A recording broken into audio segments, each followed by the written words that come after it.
Welcome back in. We have Tripp Honeycutt, head football coach at Walkertown High School. Second year there. He just got there last year. Pretty good season. They finished 8-4. They lost to Salisbury in the second round of the state playoffs. They beat Salisbury early in the season in a shootout, and then the second game I think was like a defensive struggle, and they lost by 6 points in that game. But coach, how's the offseason been? How are you kind of adjusting to your first full offseason at Walkertown? Yeah, no, the off season's been good, man. Numbers wise in the spring, we had a good spring ball and good weightlifting session in the spring. We were sitting steady around 50 to 55 kids most of spring. So really energetic group. Excited to get back at it. That last loss, like you said, after you beat a team, to lose to them in the playoffs, especially, it was such a weird game because it was freezing and it was, like you said, low scoring after the first game combined like 80 points. I think the second game was 12-6. So it was just a defensive struggle that night. But all in all, really excited about the group we have going forward. Really excited to see what we can do. We got a big senior class, so excited for the future. Awesome. I know you have a lot of players. Let's just get right into it. So on offense, who are some of the main guys at the skill spots or at quarterback that people should be excited about? Yeah, so I mean, I'll start off with our two receivers that we have coming back from last year that started for us, Eric Wiley and Jacob McLaurin. Both of them started offensively, and Jacob actually started both ways last year. Was all conference player as a junior, so expect those two guys to have really big seasons. Santana Garcia was our quarterback last year, had a really good season, and I'm sure we'll get into more of this later. But we've got some newcomers at our school, so it's going to be a lot of competition this summer.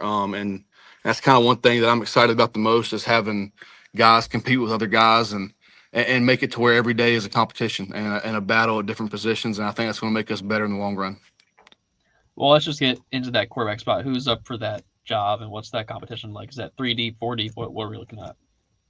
Yeah, so of course Santana from last year. He's a rising junior. He threw for 2,100 yards, had a really good sophomore season. And then Jarrell Crawford is the transfer that we got from West Forsyth, and so those two are going to be the main two battling for that spot. We do have a rising 10th grader, Jaden Livingston, who's going to be really good in his own time. He luckily I'm hoping we can keep him down on JV for one more year and let him thrive on there because we've got a really good JV group of athletes as well that can, if they can all stay down as 10th graders, our JV team has a chance to be real successful. So yeah, definitely that battle at the quarterback position is going to be something that we work on this summer. And like I said, having two guys that have started varsity reps in Forsyth County, which we all know is really good football, so they're all used to seeing really good teams. So it just makes us better. Like them two competing every day is going to make both of them better. Who are we looking at in the backfield and that stable running backs you got there? Yeah, so Jasna Perry was our backup running back last year. Of course, our running back last year, Cam Kelly, he ran 285 attempts last year, I think, for like right at Yeah. 1,800 yards. So he was the workhorse. But we had a guy last year, Jasna, who really for most teams in our conference would have been a starting running back, and he just didn't really get it because, like I said, Cam was so efficient with what he did. But Jasna Perry is definitely a name to look for in the backfield. Nasir Conrad, he's a kid that came over from Carver, has a chance to be really good for us. He ran the ball a lot for Carver last year. So those two are the two that I'm expecting to kind of lead the way. There's a couple more guys back there that can definitely help us. I think we'll probably end up being 3 to 4 deep in the backfield when it comes to who's running the ball because, like Camryon Cartledge, our linebacker, he'll probably run the ball a little bit, but we don't want to Mm-hmm. use him too much because obviously he's our bell cow on defense. So he'll be a short yardage guy, but yeah, definitely 3 to 4 guys will run the ball for us. Gotcha. Any other receivers or tight ends you're looking out for this year? Yeah, so Hunter Cruz came over from West. He's a really good player for them last year. I think he was a 700-yard receiver for them as a junior. He'll be one of our lead guys for sure offensively. Really good route runner, really good in blocking. That's the thing that I think is lost art with receivers and something that he seems to really enjoy. And then Amari Mitchell, he played at North Forsyth last year, played like a little bit of quarterback receiver for them.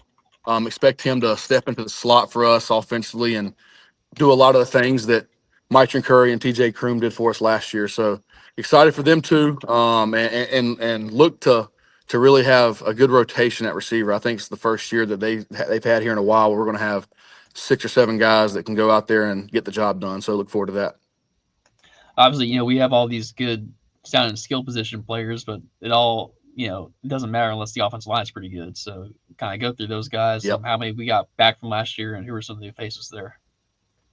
Yeah. So last year, starting off the season, we had 4 seniors on the O line. We had a knee injury halfway through the year with our senior center that got him out for the year. So we ended up putting a junior in, and his name's Eric Botello, and he did a great job. Is a big time leader, like vocally, and just he does the stuff that you're supposed to do. So he'll be slotted as our center this year as a senior. And our right guard from last year, or excuse me, our left guard, Ethan May. He's our one returning that started the whole year last year. Really good offensive lineman. Just one of those guys like 5'11", 250 pounds, just nasty. And he just gets after it. And he, again, just does stuff the right way. You don't really have to get on to him about too much. He comes to work every day and he's ready to go. And then we got a couple other wild card positions up front that it's going to be interesting to see. We had a kid last year that played offensive guard on JV that was 185 pounds. And when we had our exit meeting, when I had it with him, I told him, I said, you need to be a starter for us next year on varsity, but we need you to gain weight. And he gained from December until now, he gained 45 pounds. So Wow.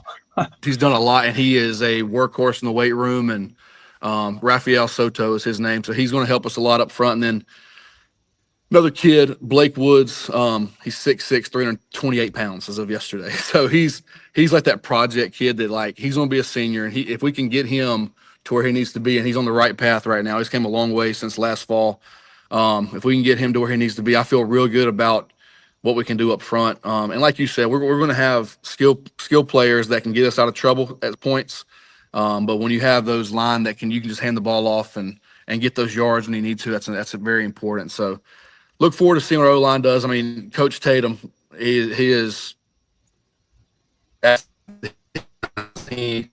he loves offensive line play, and I have all the faith in the world that he's going to get them guys where they need to be by August. That's the crazy and fun thing about high school is some of these guys can come back completely different physically just in a year. You don't really see that too much in college. Yeah, Not that crazy. Or of course the NFL, you never see something like that yeah, happen. But for a guy, getting 45 pounds heavier in one off season, yeah, that's what makes high school football fun. That's why we do the previews. exactly. Exactly. Well, It let's is fun. And that kid, he's like such a good kid too. Like it's one of them deals where you want him to be really good, and now he's put the work in to be really good. Now yeah. it's going to pay off for him. Let's flip over to defense. I know you mentioned cartilage as kind of like the heart of your defense. We'll start there at linebacker, that group, kind of go through that group, and then we'll hit the other ones. Yeah. So Camryon is when I got the job a year and a half ago, he was a 190-pound kid that you could tell he had a ton of potential, but didn't really know where he fit in defensively. He played a little bit of linebacker, a little bit of defensive line before I got here. So getting him in the middle last year of the defense kind of changed our approach to what we were trying to do. He was defensive player of the year in the conference, had 145, 147 tackles, something around there. Picked up his first Division I offer in the spring from Liberty. So he's kind of he's the guy that everyone's kind of following right now. And again, he's another 3-point something GPA kid that doesn't miss school. That's here all the time and does things the right way. So it's easy for kids to follow him be the natural leader. Beside him, we got a couple different options that we're looking at inside backer. Josh Cauthen, he came over from West Forsyth, H-back, linebacker kid. I think he's going to help us defensively as well in the middle, and just look forward to them two definitely leading the charge for us at linebacker. Awesome, man. Y'all run a 4-man front there. Tell me about the defensive front. Who are some of the guys back there and some new faces as well?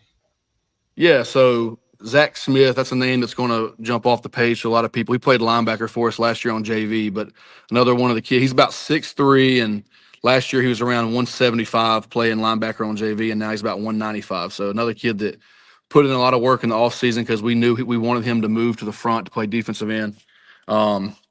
Ethan May, I mentioned him on the offensive line side. He's definitely going to help us some defensive line as well.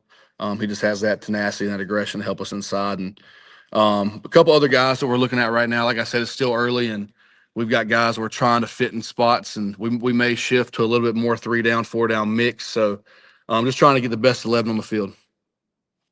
Good.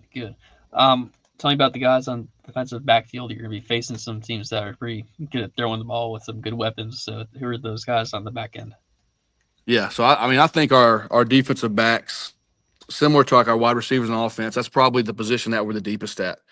If you ask us right now who the 4 or 5 starting DBs were, every coach here may have a different 4 or 5 because there's legitimate 8, 9, 10 kids that can do it. Tyler Jones is a kid who kind of has stuck out to us so far. He came over from Carver. Actually didn't play football there last year. He came back late he moved in. So he's like a 6-foot corner who can run and real long arms and has a chance to be really good at the corner position. Jacob McLaurin and Trey Gilliam, 2 guys that are going to play some safety for us, some outside back, whatever it may be. But both of them started last year on our defense, and they're going to be huge helps to the new guys, teaching them where to go and where to line up, which is always crucial right now, and especially when you're getting new kids that just joined the team yesterday. Our first day of summer was yesterday, so trying to get everyone up to speed. And then the last one I'll mention is Brian Highsmith. He came from West Forsyth, played DB for them.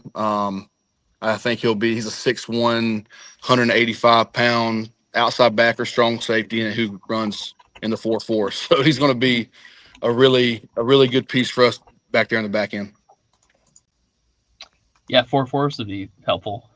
Yeah, those Anytime help. you get a guy like that, that's gonna be helpful. We'll take as many of those as we can get. I imagine 7-on-7 season and scrimmages are gonna be big for y'all to figure out what the best mixture is at these receiver and defensive back groups. So it'll be interesting to see how you guys do and those. Well, of course, end with the specialists. Who are some of the guys that are you excited about there? Kicker, punter, long snapper, returner.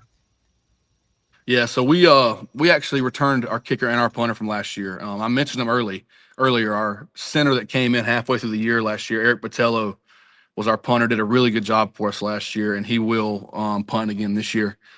And then Dyson Stewart, who was our kicker last year, he'll handle kickoffs and extra points and field goals for us. And they're both going to be seniors, both really hard workers. They show up every day. Dyson only kicks, but he shows up every day and does the running, does the lifting. He loves all of that aspect of it. And then return game. I think the return game can be something that is crucial for us because like I said, we've got a lot of athletic kids who can make plays in space. And Nasir Conrad, Eric Wiley, Jacob McLaurin, just to name a few, are going to be back there returning punts and kicks, and expect some really big plays out of those 3. Awesome. You already mentioned Coach Tatum, but kind of go through your staff and all those guys that are there helping you out every day. Yeah, so once again, Coach Tatum, having a guy that hones in on the offensive line makes life for a head coach so much easier, and he is very, very strategic what he wants to do. He knows the run game better than anyone I've ever been around. So having that guy in the building with me helps a ton. Defensive wise, our defensive coordinator Jonathan Douglas, really important kid or a man of having that relationship with Camryon last year. Him and Camryon became really close, and I think he made Camryon somewhat what he is right now. Has a really good relationship with all the kids in our program as well. So that's 2 guys that definitely stick out. I'll mention one more, Michael Fallin. I want to mention him because he does all the stuff that goes unnoticed.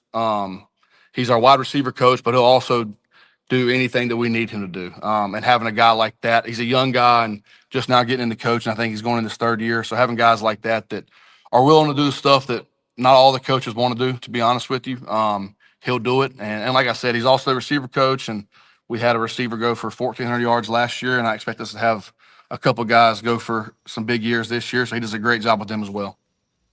Awesome. Tell me about your schedule. Who do you have in non-conference? Then we'll get into the new conference you have as well.